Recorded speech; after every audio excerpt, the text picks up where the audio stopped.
Single dad says, "Don't board that plane." The millionaire freezes. Before anything else, if this video finds you well, wherever you are, let me know how it made you feel at the end. The hangar smelled like oil and cold metal and something older, the particular silence of machines that have carried human lives across the sky and returned them safely to the earth. Marcus Webb had learned to read that silence over 14 years of working with aircraft. Silence had textures. There was the silence of a well-maintained engine resting between flights. There was the silence of something about to fail, a silence with weight in it like the moment before a storm announces itself. He was on his back beneath the forward landing gear assembly of a Cessna Citation CJ3 when he heard it. Not a sound exactly. More like the absence of a sound that should have been there. He rolled out slowly, wiped his hands on the rag tucked in his belt, and stood. The hangar was still mostly dark at 6:40 in the morning. The Ohio winter holding the light hostage until past 7. He reached up and clicked on his work lamp, tilting it toward the port side fuselage just below the wing root. There. A hairline fracture in the skin panel, barely 3 inches long, running parallel to a rivet line. Most people would have missed it. Most certified avionics engineers would have missed it. In certain lights, it looked like nothing more than a scratch, a surface imperfection left over from a minor ground handling incident. But Marcus had spent enough years around aircraft under pressure to know the difference between a scratch and a crack. And this was a crack. This was a crack that had been growing slowly, invisibly for months. He crouched and shone his light at a lower angle. The fracture caught the beam and opened slightly, a thin shadow appearing along its length. He pressed 2 fingers against the panel and felt the faintest flex. A give that should not have been there. His jaw tightened. He straightened up and looked at the maintenance log clipped to the nose wheel door. The jet had its last full inspection 14 weeks ago. Next scheduled was in 3 days. The current owner had filed a departure flight plan for 8 o'clock this morning. Marcus stood in the hangar and thought about that for a moment. He was not employed by the owner of this aircraft. He was employed by Terrell Aviation Services, a mid-sized FBO that handled fueling, minor maintenance, and hangar rental for the private aircraft community at Millbrook Executive Airport. The Citation belonged to a woman named Victoria Hale, whose name Marcus had seen on departure manifests a dozen times over the past 2 years without ever attaching a face to it. Hale Consolidated. He'd seen that name on the financial news on the sides of buildings downtown. 43 floors of glass and steel with her family's name on it. He walked to the far end of the hangar where his son was sleeping. Eli Webb, 6 years old, was curled on a folded tarpaulin behind the tool bench. Wrapped in the dark green blanket Marcus kept in his truck for exactly this purpose. The boy's brown hair was pressed flat on one side from sleep. His small chest rose and fell with the steady rhythm of someone who trusted the world completely, or rather, who trusted the one person in it who had never given him reason not to. Marcus crouched beside him and spent a moment doing nothing but watching his son breathe. This was the part of his life that nobody saw. The alarm at 4:45, the bowl of oatmeal made in the dark, the backpack checked the night before, homework done, permission slip signed, lunch packed. The drive to the hangar on days when school started late and the sitter wasn't available. The boy sleeping in the truck for the first hour while Marcus worked. These were not things anyone praised him for. They were the architecture of his days. He touched Eli's shoulder gently. "Buddy, wake up a little." Eli stirred, blinked, looked up at his father with the uncomplicated recognition of a child who has never doubted where he belongs. "Papa." "Yeah." "Sit up for me. Eat something." Marcus set a granola bar and a small bottle of apple juice beside him. "I've got to go talk to someone. You stay right here. Don't touch anything in the tool cabinet."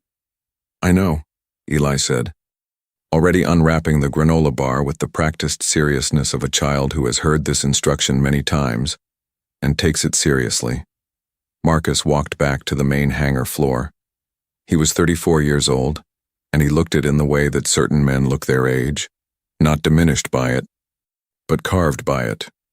His hands were large and scarred at the knuckles, built for difficult things.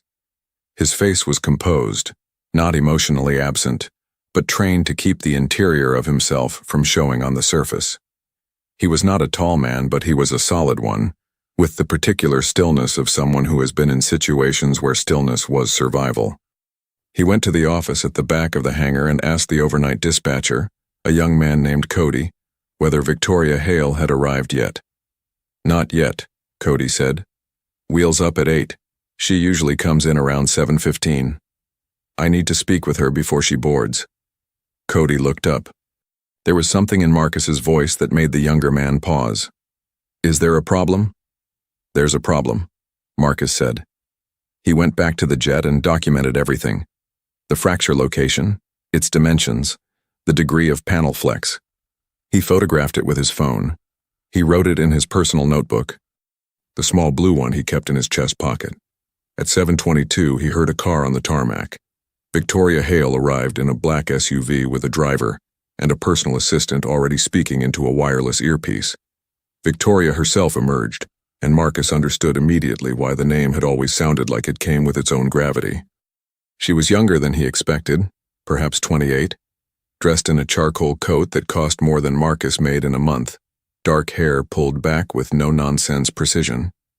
She was scanning her phone as she walked, and she did not look up as she crossed the tarmac toward the hangar entrance. Marcus stepped forward from the shadow of the hangar door. "Ms. Hale." She stopped, looked up. Her eyes moved over him with the quick, dispassionate appraisal of someone who sorted people by category rapidly and filed them accordingly. "Mechanic," her expression said. "Ground crew." She registered him, and then her gaze moved past him toward the jet. "I need to speak with you before you board," Marcus said. "Anything you need to say it to my chief of staff." She was already moving again. "Your aircraft has a structural defect, Ms. Hale." She stopped again. "Specifically, a fatigue fracture in the port fuselage skin panel, Section 7, just aft of the wing root. It's been propagating for a while. The panel has measurable flex under pressure. I don't know when it would fail, but I know it shouldn't be in the air today." She turned to face him fully now. There was no softening in her expression, only a recalibration. "Who are you?" "Marcus Webb. I work for Terrell Aviation. Are you a certified airframe and power plant technician?" "I am." "Did Terrell Aviation assign you to inspect this aircraft?" A brief pause. "No." Something shifted in her face. Not warmth, but sharpness. "So you're telling me you grounded my aircraft based on an inspection you performed without authorization? For a jet that isn't your assignment early on a Monday morning?" Her voice was even, controlled, carrying the particular cadence of someone accustomed to identifying the weakest point in any argument and pressing on it. "And you expect me to miss a board meeting in New York because of your unauthorized opinion?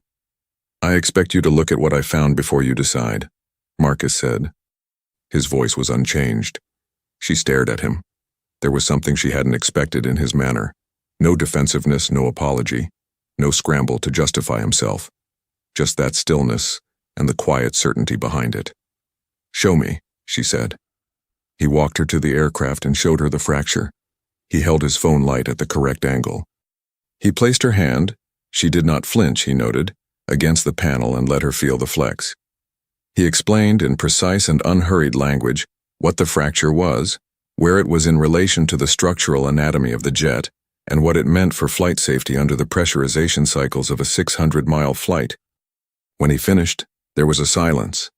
From behind the tool bench at the back of the hangar, unseen by Victoria Hale, a 6-year-old boy in a green blanket was watching his father with absolute, unblinking attention.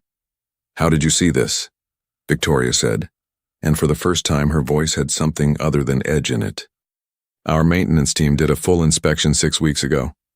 "With respect," Marcus said, "they were looking at the wrong things." She looked at him for a long moment. Then she turned to her assistant. "Cancel New York. Get me a structural engineer here within 2 hours." She turned back to Marcus. "I'll need your documentation." "Already done," he said, and handed her the notebook page folded once. She took it. Looked at the careful, dense handwriting, the diagrams, the measurements. Something moved across her face that was hard to name. Not gratitude, not yet, but the beginning of a question she hadn't expected to be asking. She looked up. "You said you work for Terrell?" "Yes." "You're just a mechanic." It was not asked cruelly. It was asked with the genuine confusion of someone trying to reconcile what she saw with what she believed was possible. Marcus Webb looked at Victoria Hale across the cold hangar floor, his son watching from the shadows. The fractured jet silent between them and said nothing at all. He let the silence carry what words would have cheapened. Some answers don't need saying. Some truths announce themselves simply by standing still and refusing to move. He didn't need to. Marcus Webb had not always been invisible. There had been a time, and it seemed, on certain mornings, like something that had happened to a different man in a different century, though it was only 8 years ago, when his name meant something in rooms that mattered, when the men around him deferred to his judgment not out of protocol, but out of genuine regard for what he carried in his head and in his hands. When the work he did was not background noise but signal, when he was seen. He thought about this rarely, and never with bitterness. Bitterness required a belief that things had gone wrong, and Marcus did not believe that. He believed things had gone differently than planned, which was not the same thing. He had left the Navy at 26, not discharged, not pressured out. He had simply looked at the life he was building inside those walls of rank and mission and specialization, and then he had looked at the small, perfect fact of his son, 11 months old at the time, sleeping in a car seat in the hospital parking lot because there was nobody else to watch him. And he had made a choice. The choice was not complicated. It was only heavy. The Navy had tried to keep him. His commanding officer, a man named Hargrove, who was not given to sentiment, had driven to Marcus's off-base apartment and sat at his kitchen table for 40 minutes trying to find the argument that would change his mind. Marcus had listened to every word with respect and with absolute immovability. In the end, Hargrove had shaken his hand with both of his own and said, "You're the best I've ever had at this. Wherever you go, the machines you work on will be safer than they deserve to be." He thought of that handshake sometimes when he found a thing that others had missed. The years after the Navy had been unglamorous and largely unremarkable, which was precisely what Marcus had intended. He had taken his ratings, his A&P certificate, his inspection authorization, the specialized training in avionics systems and structural analysis that the Navy had given him, and that he had doubled and tripled through his own study. And he had found work in the civilian world that was honest and quiet and paid enough. Not comfortably enough most months, but enough. Millbrook was not where he had grown up, but it had become where he lived, which was different. He had a rented house on Culver Street, 2 bedrooms, a kitchen that smelled permanently of the chili he made every Sunday, a backyard with a rusting swing set that he had reinforced with new bolts the first week they moved in. He had a truck with 140,000 miles on it that he maintained himself and expected to maintain for another 100,000. He had Eli. On most days, Eli was enough. On some days, Eli was everything.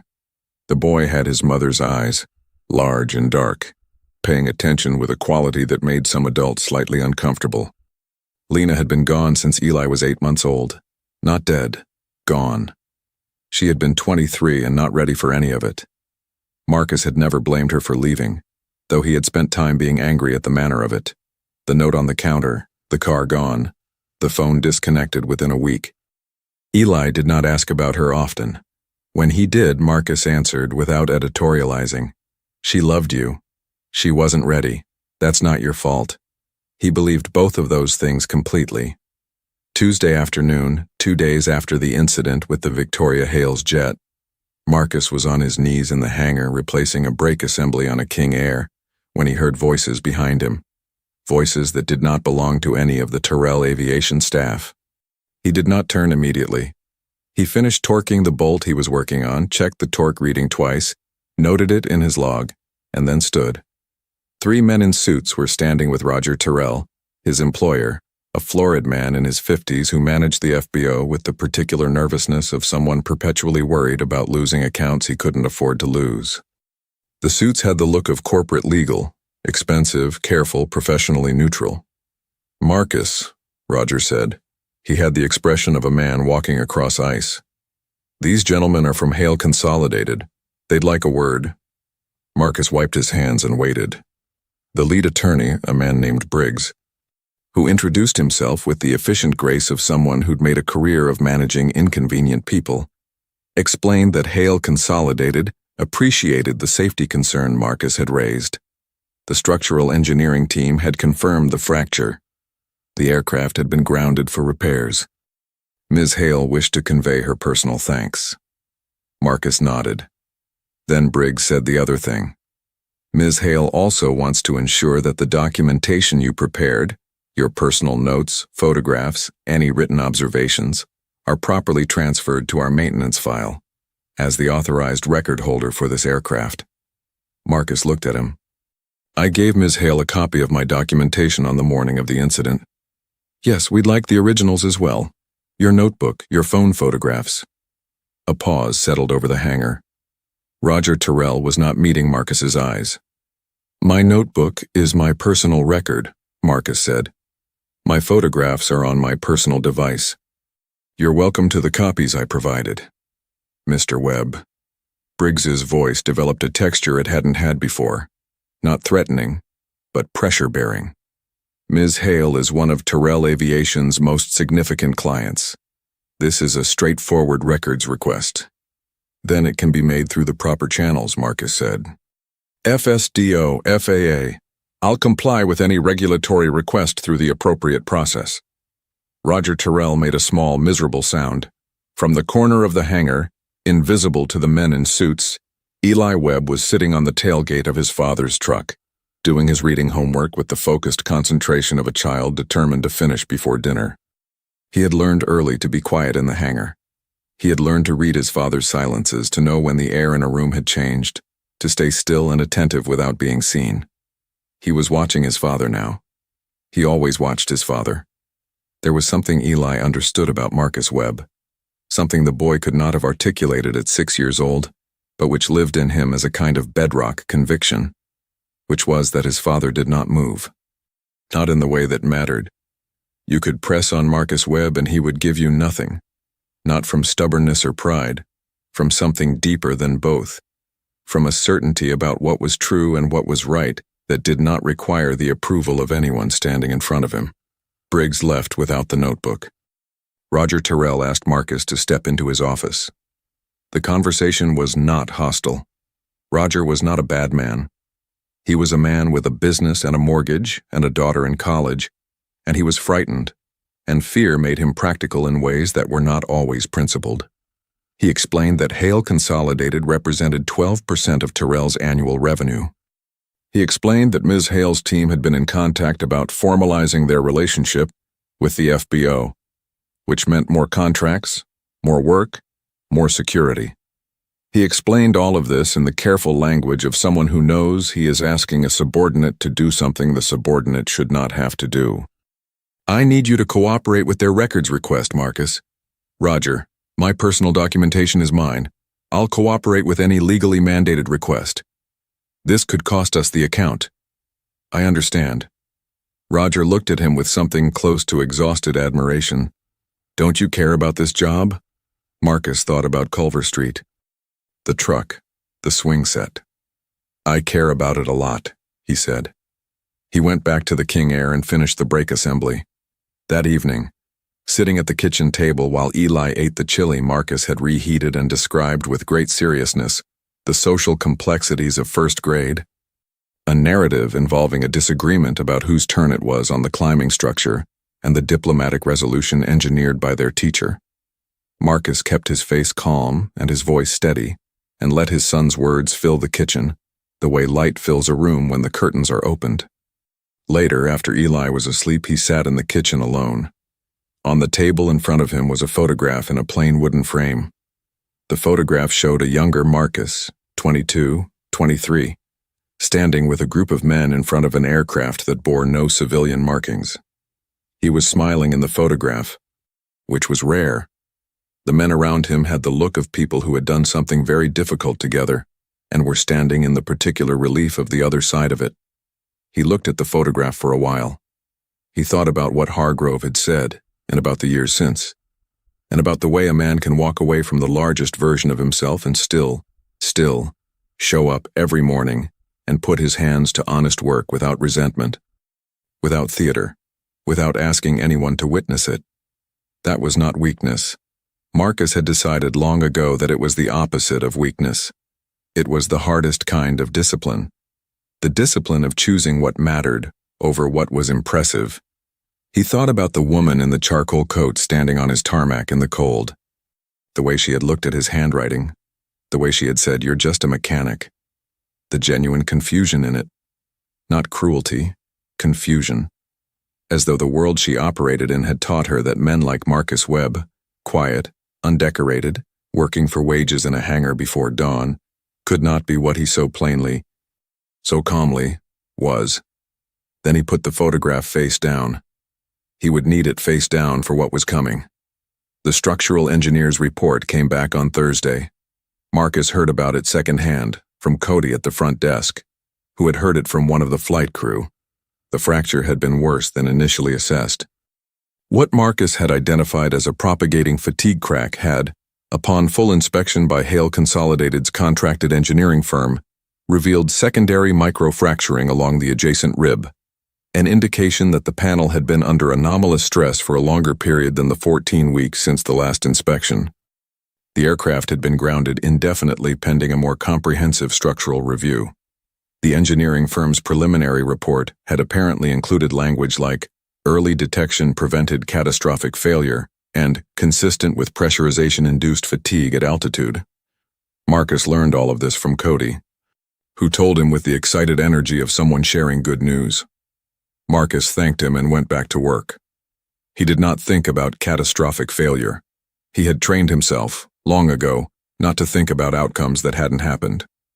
He thought instead about the next aircraft on his list, a Piper Seneca with a fuel selector valve that had been intermittently stiff, a symptom with a range of possible causes, most of them manageable and one of them not. It was Friday morning when Victoria Hale came back. She came alone this time. No assistant, no SUV with a driver.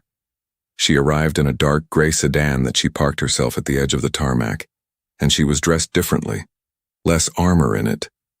Marcus thought, though he wasn't sure why he noticed. Still composed. Still the posture of someone who had been taught since childhood that carriage communicated authority. But the coat was simpler, and she was carrying only a single leather portfolio, not the arsenal of bags and technology that had accompanied her Monday morning departure. Marcus was on the tarmac when she arrived, doing a pre-flight walk-around inspection on a Cirrus SR-22 that was scheduled to depart at 10. He saw her come through the gate and watched her locate him across the tarmac with the purposeful directness of someone who had already decided where they were going before they arrived. Mr. Webb. Ms. Hale. She stood a few feet away from him in the cold morning air with the flat Ohio sky behind her, and she looked at him the way she hadn't looked at him on Monday. Not categorizing, not assessing, but genuinely examining, as though she was trying to reconcile two things that did not fit into the same frame. "I read the engineering report," she said. "I heard. They said what you found probably saved the aircraft and everyone on it." A pause. "That would have been me, my assistant, 2 pilots, and a colleague from the London office." Marcus kept his eyes on the Cirrus. "I'm glad you didn't board." She watched him work for a moment.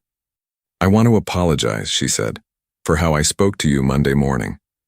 Something in him was still and careful. "You were managing a disruption to your schedule," he said. "It's understandable." It was dismissive. "I treated you like you were—" She stopped. "Like I was what I am," Marcus said, without edge. "A mechanic at an FBO, that's not inaccurate." "You know things," she said. And there was something almost frustrated in her voice, the frustration of someone who has had their categories disturbed and cannot yet build new ones to replace them. That the engineering team I pay $400 an hour couldn't find in a full inspection. I'd like to understand that. He set down his clipboard and turned to face her properly. In the thin winter light, with the cold pressing color into her cheeks and the composed mask slightly down, she looked younger than she had on Monday. She looked, he thought, like someone who was more alone than she was accustomed to admitting. "Understanding it won't change what it is," he said. "Maybe not," she said, "but I'd like to try." The hangar door was open behind him. Somewhere in there, beyond the parked aircraft and the shadow of the far wall, Eli was sitting with his library book, a chapter book about a boy and a dog and a cross-country road trip, which he had been reading with the devoted seriousness of a scholar. Marcus was aware of his son the way he was always aware of his son, as a fact, as a weight, as a reason. "My son is in the hangar," Marcus said. "I have work until noon. After that, I'm taking him to lunch." She blinked. It was not what she had expected him to say. He could see that. "Then I'll be brief," she said. She opened the leather portfolio. Inside was a document that Marcus recognized as a consulting contract, though this one was on Hale consolidated letterhead and appeared to have more zeros in it than anything he had been offered before. "I want to hire you, directly, to review the maintenance and inspection protocols for our fleet. 6 aircraft. I want your eyes on them, your assessment, your recommendations, 3 days a month. Your rate, within reason." Marcus looked at the document without touching it. "I have a job. I know. This would be supplemental. Weekend work if you prefer. Or I can speak to Roger Terrell about a formal arrangement." "Roger Terrell," Marcus said, "is currently trying to decide whether my continued employment is worth the discomfort it causes his largest account." She had the decency to look uncomfortable with that. "That's partly why I'm here." He looked at her for a moment. The Cirrus waited patiently beside them. The cold pressed its way through his jacket. "Ms. Hale," he said, "I don't know what you think you're looking at when you look at me. I think I'm looking at someone who's a great deal more than he appears to be," she said, and her voice had gone very even. Very careful, the way voices go when people are saying true things they weren't planning to say. A sound from the hangar. Both of them turned. Eli Webb was standing in the hangar doorway, library book tucked under one arm, looking out at them with that large-eyed, measuring attention. He looked at his father first. The quick, reassuring check of a child who has learned that when his father stands still and talks to someone in a quiet voice, everything is probably fine. Then he looked at Victoria Hale with the direct, unself-conscious curiosity of a 6-year-old who has not yet learned to pretend he isn't looking. "That's my son," Marcus said. Victoria looked at the boy. Something moved across her face that she did not control in time. Something that might have been unexpected tenderness, or the recognition of something, or the kind of longing that lives in people who have spent so long being strategic that they have almost forgotten what they actually want from a life. "He looks like you," she said. "He's better than me," Marcus said with the matter-of-fact certainty of a man stating a calibrated truth. Eli, apparently satisfied by whatever assessment he had been conducting, withdrew back into the hangar. Victoria looked down at the contract in her portfolio. She looked up at Marcus. There was a question building in her, he could see it. A question she wasn't sure she had the right to ask or the language to ask correctly. "Who are you?" she said. "Really?" Marcus Webb picked up his clipboard. The Cirrus pre-flight wasn't going to finish itself. "I'm a man who checks the things other people skip," he said. "That's all." He went back to work. But as he moved along the port wing of the Cirrus, running his fingers along the leading edge with the unhurried precision of someone whose hands had been trained to find the things eyes missed, he was aware that she was still standing on the tarmac behind him. He was aware that she had not left. He was aware that she was watching him work with an expression he could not see but could feel somehow. The expression of someone standing at the edge of a question they are not yet ready to walk away from. On the tool bench inside the hangar, in the corner where the fluorescent light barely reached, Eli had opened his chapter book again, but he was not reading it. He was looking at the narrow rectangle of tarmac visible through the hangar door, at the gray sky beyond it, at his father's broad back moving steadily along the wing of the small white aircraft, at the woman standing still in the cold. Watching. Eli Webb, 6 years old son of a man the world had decided to overlook, closed his book on his thumb to hold his page. He had a feeling. He didn't have words for it yet. But the feeling was clear and solid, and it sat in his chest like a stone warmed by sun, heavy in the good way, the way things feel when they are real. He looked at his father again, at the careful, methodical way Marcus moved along the wing. 2 fingers extended, pressing gently at intervals, reading the aircraft the way Eli's teacher read the classroom. That quality of total attention, that refusal to be hurried. Eli had grown up watching those hands. He had watched them fix a leaky faucet at 2 in the morning without complaint. He had watched them check every seatbelt before every drive. He had watched them produce 365 dinners out of a kitchen with 4 burners and a limited budget, with the same quiet competence they brought to landing gear assemblies and fuel selector valves. Other kids had fathers who coached their teams and drove new trucks. Eli had a father who got up before the sun and never once made Eli feel like a burden or an afterthought or anything less than the most important thing in any room they shared. The woman on the tarmac was still there.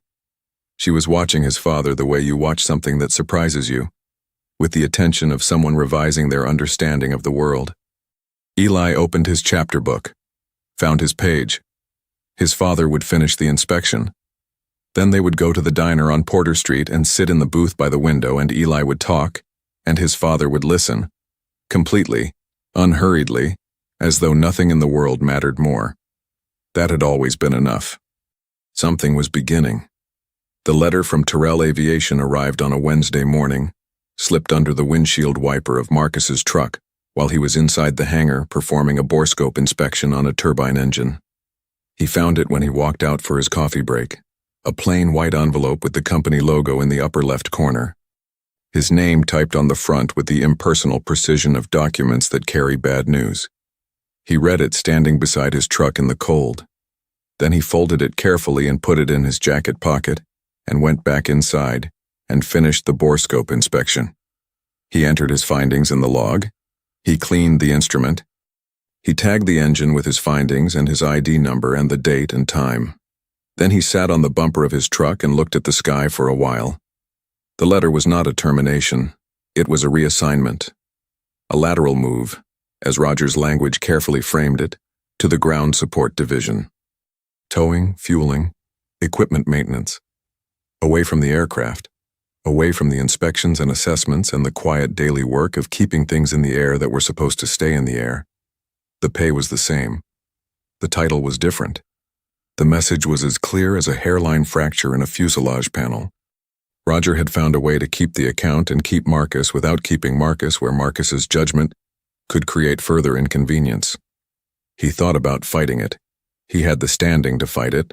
A union grievance, a call to the FAA about the circumstances. Any number of levers a man with his qualifications and his documented record could pull if he chose. He thought about all of that with the methodical thoroughness he brought to everything, weighing it, turning it over, examining it from each angle. Then he thought about Eli. Eli, who needed to eat breakfast before school and have his homework checked and his permission slip signed. Eli, who had a dentist appointment next Thursday and a school science project due the week after that. Eli, who slept in the small bedroom on Culver Street with the glow-in-the-dark stars on the ceiling that Marcus had stuck up there 2 years ago on a Saturday afternoon, both of them lying on their backs on the floor deciding where each star should go, Eli directing the placement with the supreme authority of a 6-year-old who understood, instinctively, that this was his ceiling and his sky. Marcus Webb did not pull any levers. He reported to his new assignment on Thursday morning at 5:45, exactly as required. He fueled a Gulfstream. He towed a Beechcraft Baron to the wash rack. He performed a routine maintenance check on the airport's ground power unit, with the same thorough, unhurried attention he had always brought to everything, and he noted 3 items in the service log that the previous technician had apparently overlooked, because he could not make himself do any work carelessly, even work that was meant to diminish him. Cody, who worked the morning desk and was 23 and not yet wise enough to stay out of things that weren't his business, found Marcus at the fuel truck that afternoon. "This is because of the hail thing," Cody said. It was not a question. "Don't worry about it," Marcus said. "It's not right." "A lot of things aren't right," Marcus said. "You still have to show up for them."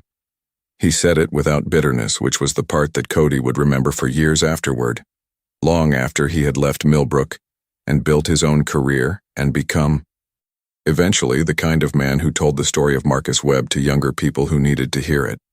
He would remember that Marcus said it the way you state the temperature or the wind speed. A fact. A condition of the world that you account for and then proceed. That evening, Marcus made spaghetti. He helped Eli with the science project, which involved constructing a model of the water cycle using a plastic container, a bag of ice, and food coloring in a way that demonstrated evaporation and condensation. They spent an hour on it at the kitchen table, Eli narrating each stage with the intensity of a scientist presenting findings of global significance. Marcus listening and asking questions and occasionally redirecting when the experiment began to drift toward chaos. The finished model was not perfect, but it was honest, and it worked, and Eli was proud of it, which was enough. After Eli was in bed, Marcus sat in the kitchen with a cup of coffee that went cold while he wasn't paying attention, and he thought about the consulting contract that Victoria Hale had offered him. He had not signed it. He had not refused it either. He had simply placed it in the blue folder in the kitchen drawer where he kept important documents, and left it there while he worked out what he thought about it. He thought about it now. He thought about the woman who had arrived in charcoal armor and left in something quieter. He thought about the way she had looked at his handwriting in the notebook, not with condescension, but with a kind of startled attention, as though the density and precision of it had told her something she hadn't been prepared to receive. He thought about what she had said on the tarmac. "I think I'm looking at someone who's a great deal more than he appears to be." And about the way she had said it, not as a compliment deployed to get something, but as a genuine, slightly unsteady observation, the kind that escapes people when their defenses are briefly down. He was not a man who let himself want things easily. He had learned, through the specific education of loss and responsibility, and years of being the only adult in the room, to be careful with wanting. Wanting led to expectation, and expectation was a structural weakness, a point where pressure accumulated. But he thought about her. He thought about the cold morning air and the flat Ohio sky, and her standing still on the tarmac watching him work. He thought about the longing he had seen move across her face when she looked at Eli. Something in him recognized something in her, not romantically, not yet, but in the deeper and less articulate way that certain people recognize each other across the distance of very different lives. Something had been through something. Something had been lonely, in a way that wealth and competence couldn't fix. He pulled the blue folder out of the drawer. He looked at the contract. He thought about Roger Terrell. He thought about the reassignment letter folded in his jacket pocket. Then he thought about Hargrove, and the handshake, and the thing about being the best. He did not sign the contract that night, but he put it on top of the folder instead of back inside it. That was as close as Marcus Webb came to making a decision before he was ready. It was for him a significant movement. In his bedroom, 6 years old and dreaming, Eli Webb slept beneath his galaxy of glow-in-the-dark stars, the small, steady breathing of a child who has never had to wonder whether his father would be there in the morning, who has never had cause to wonder, who takes it as gravity, as given, as the most reliable fact in the universe. Outside on Culver Street, the Ohio winter settled its weight on everything. The truck sat in the driveway. The swing set stood in the backyard, its new bolts cold and solid and holding exactly as they were meant to hold. Inside, a man who had given up everything once for the right reason sat at his kitchen table in the dark and tried, carefully, quietly, to figure out whether he had enough left to give something again. He had more than he knew. He always had. It was Eli who broke the silence, the way children sometimes do, not because they understand the full weight of what they're saying, but because they haven't yet learned to be afraid of the truth. They were at the diner on Porter Street, the one with the green booths and the laminated menus and the coffee that came in thick white mugs, on a Saturday morning 2 weeks after the reassignment. Eli had ordered the pancakes with the blueberries, which he ate with the methodical pleasure of someone who believes that good things deserve full attention. Marcus had his usual, 2 eggs over easy, wheat toast, black coffee, and he was reading the maintenance trade journal he kept in his jacket for exactly these Saturday mornings when Eli looked up from his pancakes and said, "Papa, why did the men in suits come to the hangar?" Marcus set down his journal. "You saw that?" he said. He was not surprised. He had assumed Eli had seen it. He wanted to understand what Eli had made of it. "I was on the tailgate," Eli said. "I didn't move. You said to stay." He considered this. The man with the shiny shoes was trying to make you give him something. He was, Marcus said. But you didn't. No. Eli ate a blueberry. Because it was yours. Because it was mine. Marcus agreed. Eli nodded with the solemn satisfaction of a child whose understanding has been confirmed. He ate another bite of pancake. Then he said carefully, as though he had been preparing the question for some time, "Papa, were you in the military?" The diner was warm. Someone's kid was laughing 2 booths over. Outside the window, Porter Street was doing its slow Saturday morning routine. A few cars, a man walking a dog, the bakery across the street just opening its door and releasing a thin thread of steam into the cold. Marcus looked at his son. "Why do you ask?" he said. "There's a picture," Eli said. "The one on the table that you put face down. I saw it once, before you turned it. The airplane in the picture doesn't have any numbers on it." Marcus was quiet for a moment. "I was," he said, "in the Navy. A long time ago." "What did you do?" "I fixed aircraft. Special ones." Eli considered this. How special? Marcus wrapped both hands around his coffee mug. Outside, the dog walker had stopped to let his dog investigate something on the sidewalk with great interest. A normal Saturday. A normal street. The particular ordinary miracle of a life that held together. "Special enough," Marcus said, "that I can't tell you most of it, not yet. Maybe when you're older." Eli accepted this with the equanimity of a child who has learned that some of his father's answers come in installments. "Is that why you could see the crack in the airplane? The lady's airplane?" "Partly." "What's the other part?" "Practice," Marcus said. "Paying attention for a long time." What Marcus did not say, what he had not said to anyone in 8 years, what lived in him the way old injuries live, present and structural, and no longer painful but never fully absent, was the rest of it. The full shape of what he had been, what he had done, what he had walked away from. He had been in the Navy, something that did not have a simple name in civilian life. His official rating had been aviation machinist's mate, which was accurate as far as it went, and about as complete as describing a surgeon as someone who works with knives. He had been attached, for the last 4 years of his service, to a unit whose designation appeared in no public documentation and whose work involved aircraft that officially did not exist, in locations that officially had not been visited, performing missions that had officially not occurred. He had been the person those aircraft came back to. He had been the one who kept them in the air. The work had required a level of technical mastery that went beyond any civilian certification, beyond any conventional understanding of what an aircraft mechanic was or could be. He had worked on propulsion systems of his own partial design. He had developed inspection protocols for composite structures under combat stress loads that were later, much later, quietly, without attribution, incorporated into classified maintenance manuals. He had, on 2 occasions that he did not think about if he could avoid it, performed field repairs on aircraft under active hostile conditions, in the dark, with inadequate tools and the particular perfect focus that only comes when the alternative is unacceptable. Hargrove had not been his direct commanding officer. Hargrove had been 2 levels above that, and the fact that Hargrove had driven personally to Marcus's apartment to try to change his mind was a measure of what Marcus's departure had actually meant to the program, though Marcus had not fully understood that at the time, and had not allowed himself to think about it since.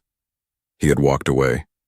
He had walked away because Eli needed someone to walk toward him, and Marcus was the only person available for that role, and that was that. None of this was knowable from looking at him. None of it showed in his face or his manner or the work clothes he wore to a small FBO in Ohio. That was deliberate. He had not hidden it out of shame or modesty. He did not feel ashamed of what he had done, and modesty was not precisely the right word for a man who had simply never required external confirmation of his own worth.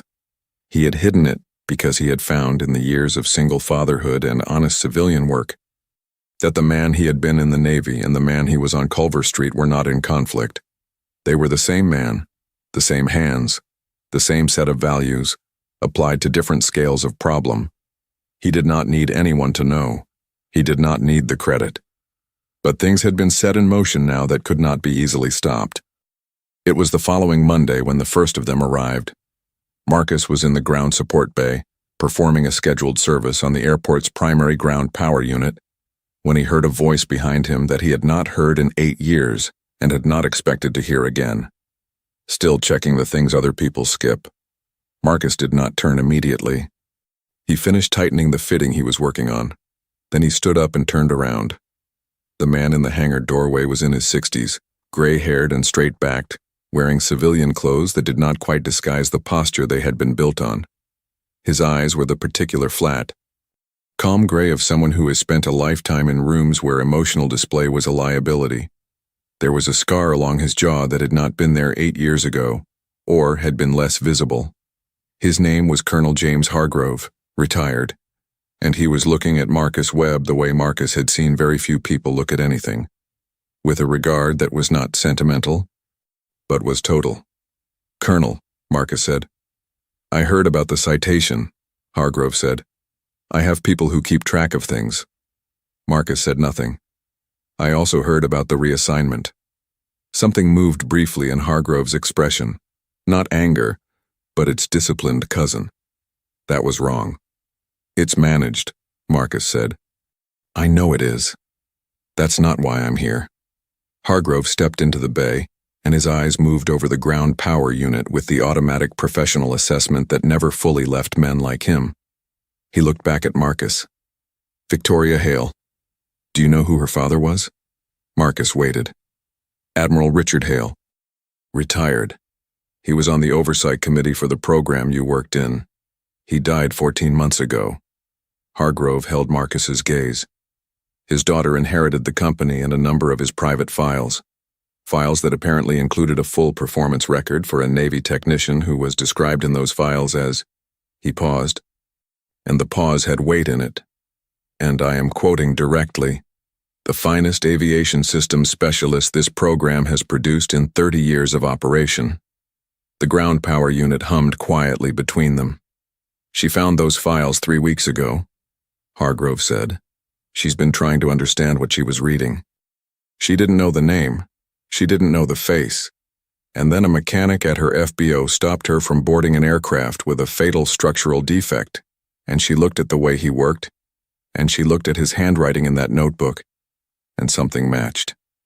Marcus thought about the way Victoria had looked at the notebook page, the way her expression had shifted, not just gratitude, something larger, something trying to locate itself. "She doesn't know yet," Hargrove said. "She suspects something. She doesn't have the full picture." Marcus sat down on the bumper of the ground power unit. He thought about the photograph face down on the kitchen table. He thought about Eli asking about the airplane without numbers. He thought about a woman standing alone on a cold tarmac with armor that didn't quite fit anymore, watching a man she couldn't categorize, carrying her father's files home in a leather portfolio, and sitting with them in a 43-story building with her family's name on it, trying to solve a question she didn't yet know how to ask. He thought about how long he had been invisible. He thought about whether it was time to stop. In the silence of the ground support bay, with the Ohio winter pressing against the metal walls and the glow-in-the-dark stars waiting on a ceiling on Culver Street, and a 6-year-old boy at school learning about weather systems and the water cycle, Marcus Webb made the kind of decision that does not announce itself. It arrived quietly, the way the right decision usually does, not as a revelation, but as the recognition of something that had already been true for some time. "Tell me what she knows," he said. Hargrove allowed himself something that in another man would have been called a smile. "Everything," he said. "Or close enough." Victoria Hale had read her father's files 3 times. The first time she had read them the way she read everything, quickly, efficiently, pulling out the data points and filing them in the organized architecture of her working memory. Admiral Richard Hale had been a man of systems and documentation, and his private files were dense with the particular language of classified military administration, designations and ratings and performance assessments written in the compressed, acronym-heavy shorthand of people for whom precision was not a style choice, but a survival requirement. The second time, she read more slowly. She was looking for the name. It appeared 17 times in the operational assessment files over a period of 4 years, always in the same context: superlatives. Language that did not fit the measured, qualifying tone of the surrounding documents. Words like exceptional and irreplaceable and, once in what appeared to be her father's own handwriting in the margin of a technical evaluation, "I have never seen anything like this." The third time, she read it sitting on the floor of her father's study with a glass of water she forgot to drink, and she understood that she had been circling something for weeks without letting herself land on it. She understood that the name in the files and the man on the tarmac were the same person, and that she had stood 10 feet away from him on a cold Friday morning and asked him who he really was, and he had told her the smallest true thing and let her walk away, still not knowing. She drove to the airport on a Tuesday. Not to fly, not with an assistant or a portfolio or an agenda.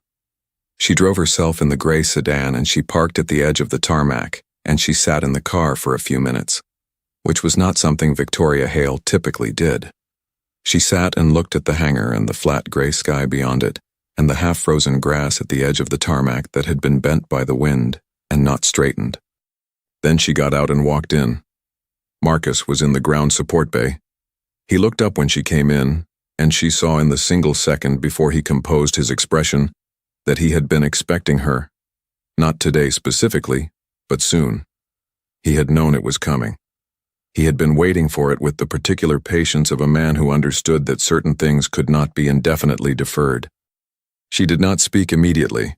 She looked at him across the bay.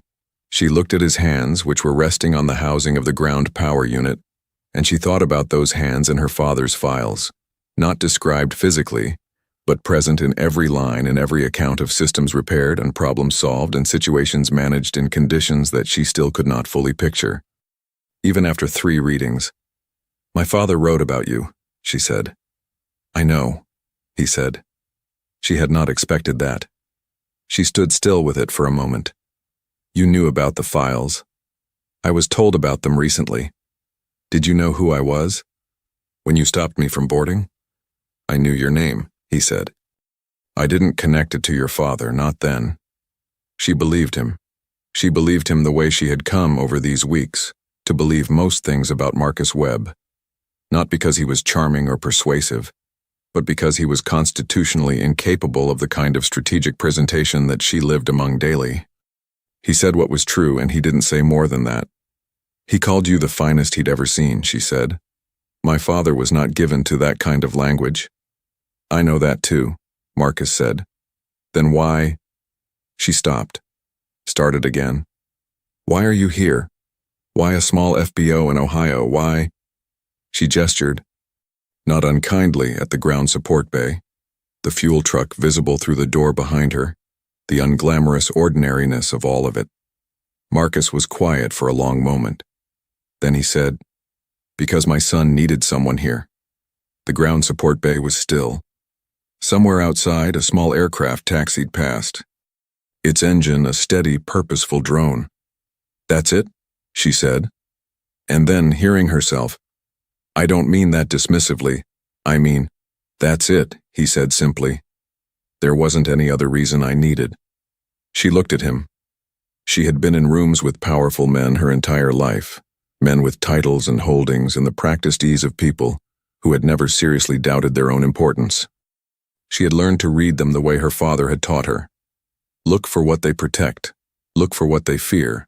Look for the gap between the person they present and the person they actually are. Marcus Webb had no gap. What he presented was what he was. A man who had been extraordinary in a place no one could see, who had chosen a child over a legacy, who had built a life out of honesty and discipline and the daily, unwitnessed work of being present for someone who needed him, who had been reassigned to fueling aircraft and had shown up on time and done the work well, and noted 3 items in the log that someone else had missed. Because he could not make himself do anything carelessly. She felt something break open in her chest. She had not expected that. She was not accustomed to being surprised by her own emotions. "I owe you my life," she said. "That's a strange thing to say to someone, but it's accurate." "You don't owe me anything," he said.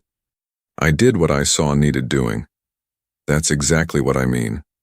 He looked at her, and for the first time, she saw past the composure. Not through it, but past it, the way you sometimes see the structure of a thing when the light catches it correctly. She saw a man who was tired in the specific way that men get tired when they have been strong for a long time entirely alone. Not broken, not diminished. Tired in the way of a load-bearing wall that has been doing its job faithfully and correctly and without recognition, and could go on doing it indefinitely, but would not refuse if someone offered to share the weight. "I'd like to know you," she said. "Not for the company. Not for the consulting arrangement. I'd like to—" She stopped. This was harder than she expected. She had not had to find language for this kind of wanting in a long time. "I'd like to bring you coffee sometime. At the diner on Porter Street.